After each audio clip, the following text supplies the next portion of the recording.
లంబోదరాయ నమః.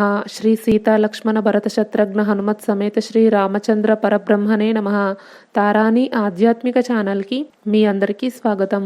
ఈరోజు మనం చెప్పుకోబోయే నామం 30వ నామం అయిన తత్క్షాళిత నిజ మృదుపద రామ అనే నామం గురించి తెలుసుకుంటున్నాం. తత్క్షాళిత నిజ మృదుపద రామ అంటే తమ్ముడు లక్ష్మణుడిచే కడుగబడిన మృదువైన పాదాలు కలిగిన రామ అని అర్థము. శ్రీ సీతారామ లక్ష్మణులు వివిధ గ్రామాలను దాటి గంగా నదీ తీరమునకు చేరెను. ఆ నదీ తీరముననే శృంగిబేరపురము కలదు.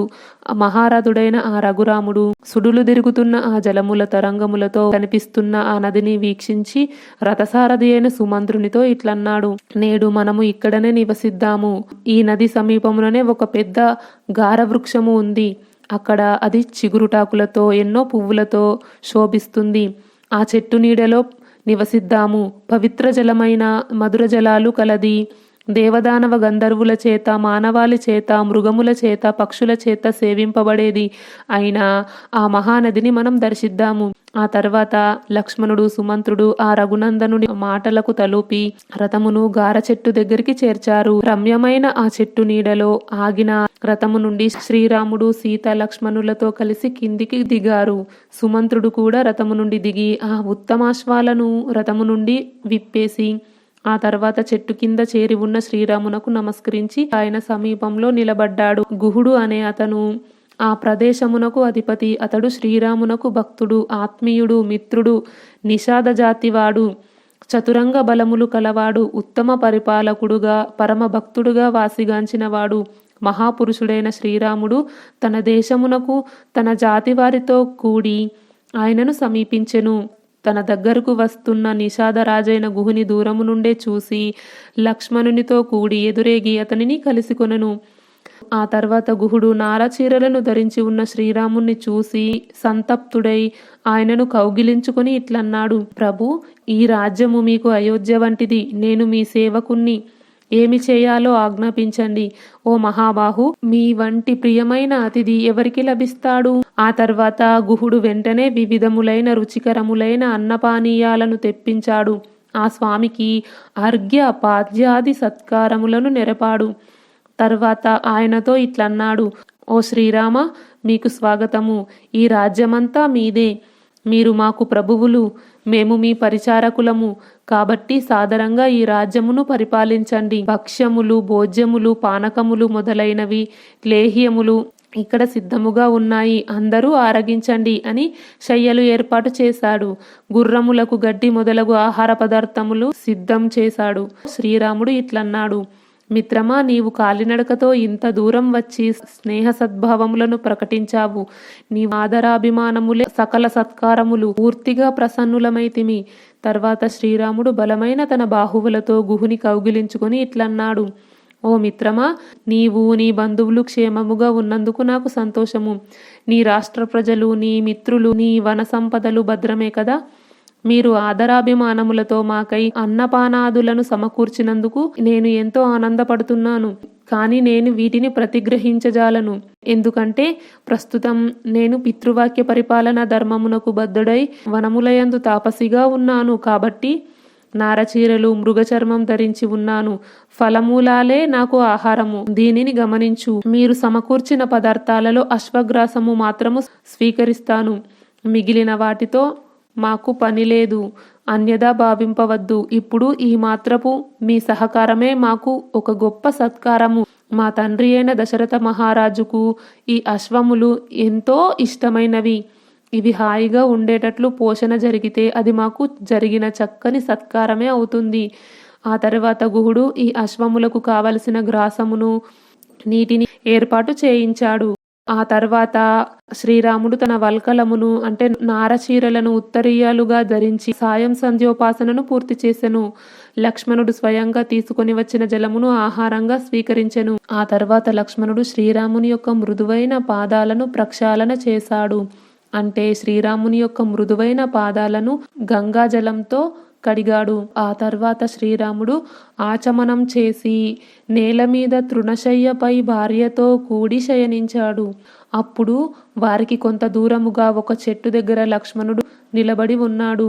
గుహుడు ధనుర్ధారి అయి సుమంత్రునితో కూడి లక్ష్మణునితో సంభాషిస్తూ శ్రీరాముని రక్షణ విషయమున అప్రమత్తుడై ఆ రాత్రి అంతా మేల్కొని ఉన్నాడు. దీశాలియు పేరు ప్రతిష్టలు కలవాడు మహాత్ముడు అయిన శ్రీరాముడు సుఖములలో పుట్టి పెరిగినవాడు, దుఃఖమనే మాటనే ఎరుగనివాడు. లాంటి అతడు నేల మీద తృణశయ్యపై పరుండటం వల్ల నిద్ర పట్టక ఆయనకు ఆ రాత్రి దీర్ఘముగా తోచింది. శ్రీరామునిపై గల సహజానురాగముచే లక్ష్మణుడు తన అన్న రక్షణ విషయములో కడు జాగరూకుడై ఆ రాత్రి అంతా మేల్కొని ఉన్నాడు.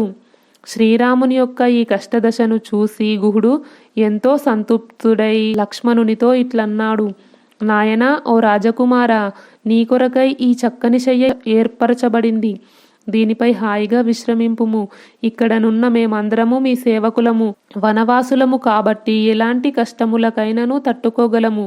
కానీ నీవు సుఖముగా పెరిగినవాడవు కనుక విశ్రమింపుము. మేమందరము శ్రీరాముని రక్షణకై ఈ రాత్రి అంతా మెలకువతో ఉంటాము. ఈ లోకమున నాకు రాముని కంటే ప్రియమైన వాడు మరియొకడు లేనే లేడు. ఇది యథార్థము. దైవ సాక్షిగా చెప్తున్నాను.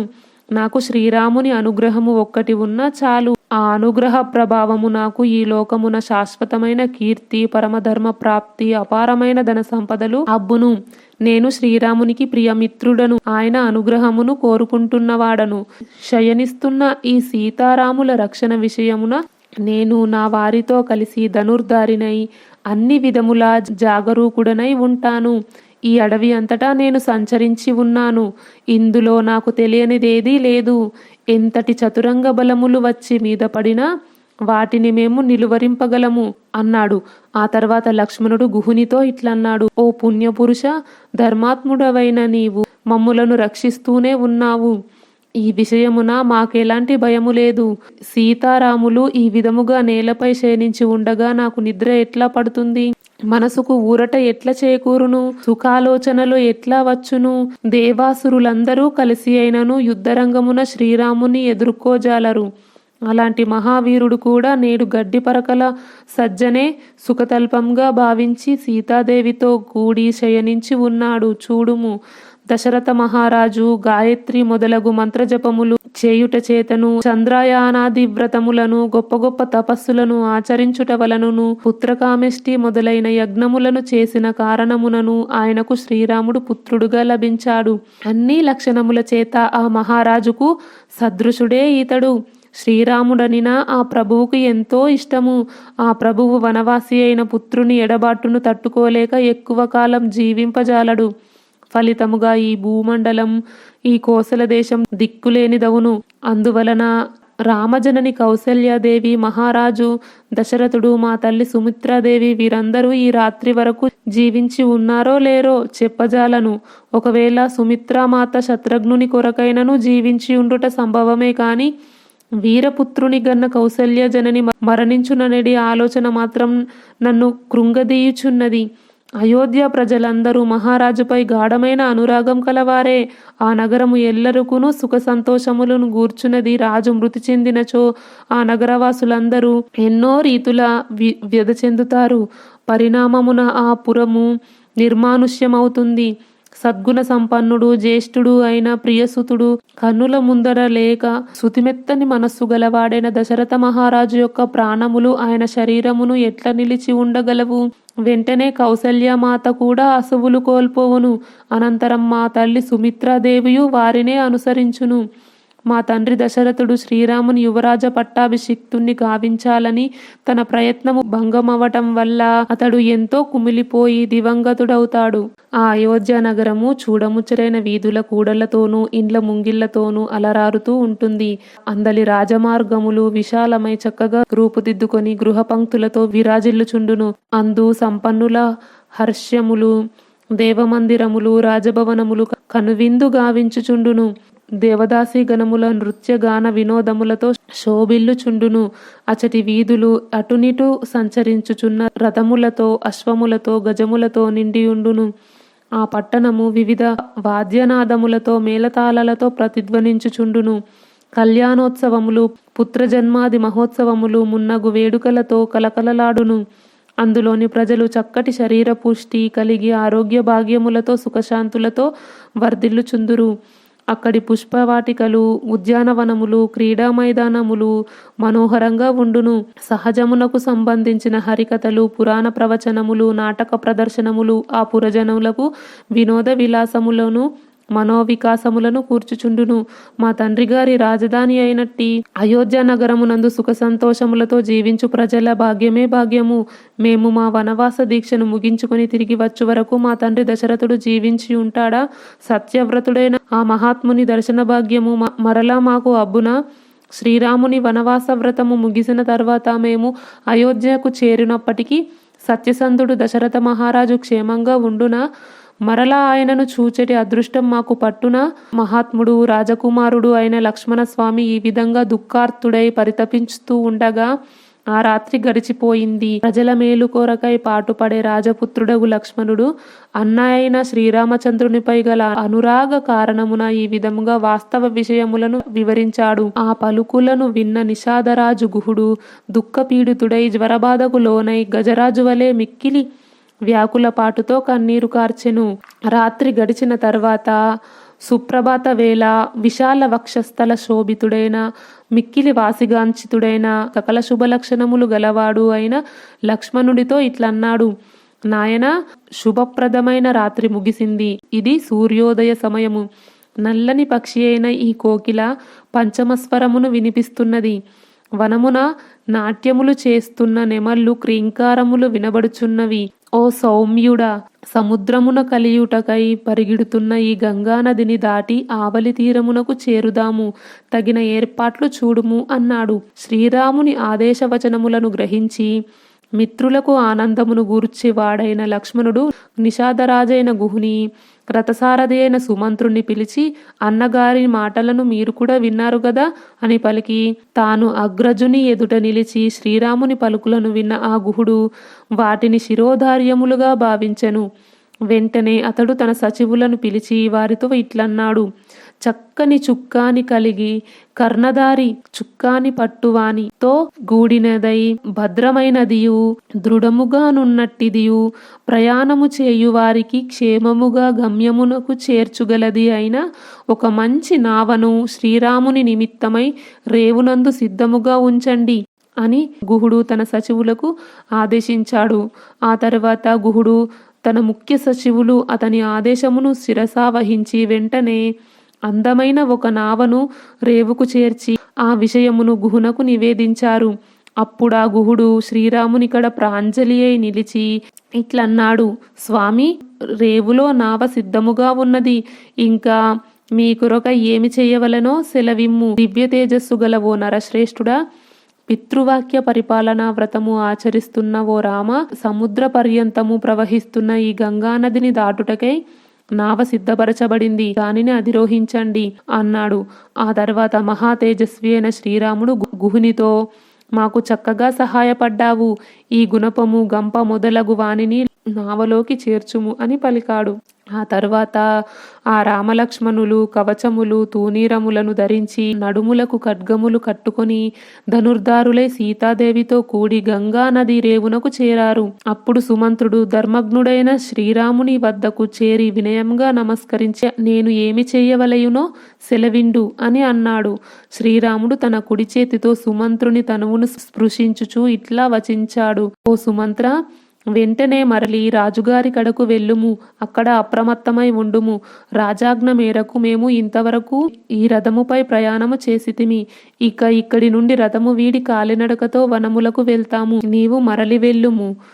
అయోధ్యకు మరలి వెళ్ళుటకై తనను శ్రీరాముడు ఆదేశింపగా రథసారథి అయిన సుమంత్రుడు వ్యాకుల చిత్తుడై రఘునందనునితో ఇట్లా అన్నాడు: ఓ రామ, సోదరుడగు లక్ష్మణుడితో భార్యగు సీతాదేవితో నీవు ఒక సామాన్య మానవునిలాగా వనవాసం చేయవలసి వచ్చింది.